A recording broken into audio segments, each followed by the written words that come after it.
The screen opens with a microscopic view of a DNA strand. As the camera zooms in, the nucleotides begin to glow like neon fiber optic cables. A cold, clinical voice narrates. They say the past is dead, but in your marrow, in the very sequence of your existence, the past is waiting to be awakened. A live stream from a high society gala in Neo-London goes viral. Julian Vane, the 21-year-old heir to the Vane Biotech empire, suddenly stops his speech. His eyes turn a clouded, milky white. He grabs a vintage letter opener and performs a series of precise surgical strikes on the security guard, moves that haven't been seen since the era of Jack the Ripper. The video ends with Julian looking at the camera, whispering a name in a dialect that hasn't been spoken in over 100 years. The hashtag The Gilded Ripper explodes.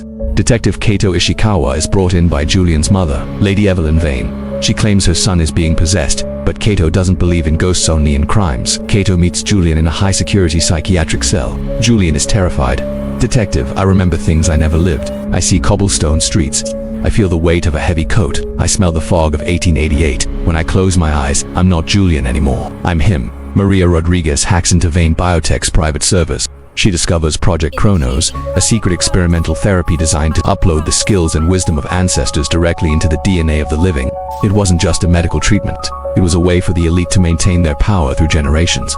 Julian was the first successful vessel. Kaito realizes that the skills Julian inherited were supposed to be his grandfather's genius for business. Instead, something went wrong. A dormant, violent strand of the Vane lineage was activated. Kaito and Maria tracked the genetic sequence back to a forgotten wing of the Vane estate. They find a hidden laboratory where the ancestral code was perfected. Kaito discovers that the company wasn't just using DNA from their own family, they were buying high-value criminal samples from the black market to test the limits of neural integration. The tension spikes when Julian escapes custody. His genetic ghost has taken full control. He is no longer a confused young man. He is a calculated, Victorian-style predator navigating a futuristic city. Kaito chases him through the rain-slicked rooftops of the industrial district, which, through Julian's eyes, looks like the dark alleys of old London. Kaito corners Julian at the top of a clock tower. Julian moves with a terrifying old-world elegance. "You cannot stop me, detective," Julian says in a deep, gravelly voice. "I am the perfection of 1,000 years of blood." The fight is brutal. Kaito has to fight a man who has the physical speed of a 21-year-old, but the combat experience of a seasoned killer.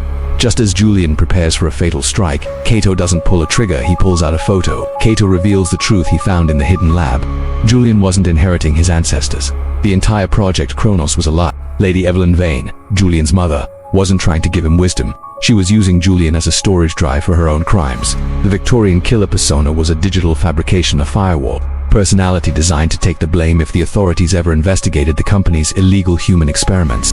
Evelyn had used a neural link to pilot her son's body during the gala to assassinate a board member who was going to expose her.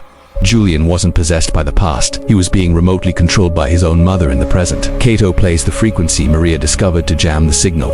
Julian collapses, the ghost leaving his eyes. Lady Evelyn is arrested as she tries to flee in her private jet, the remote control interface still glowing on her wrist. The Vane Empire falls, and the genetic modification project is banned worldwide.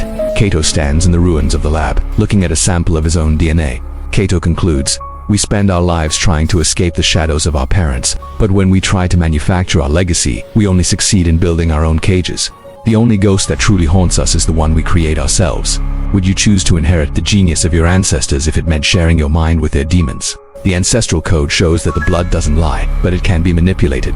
If you want to see Kaito Ishikawa solve more high-tech nightmares, hit the like button, comment #the code, and subscribe to the Dragons Inc. Your support is our legacy.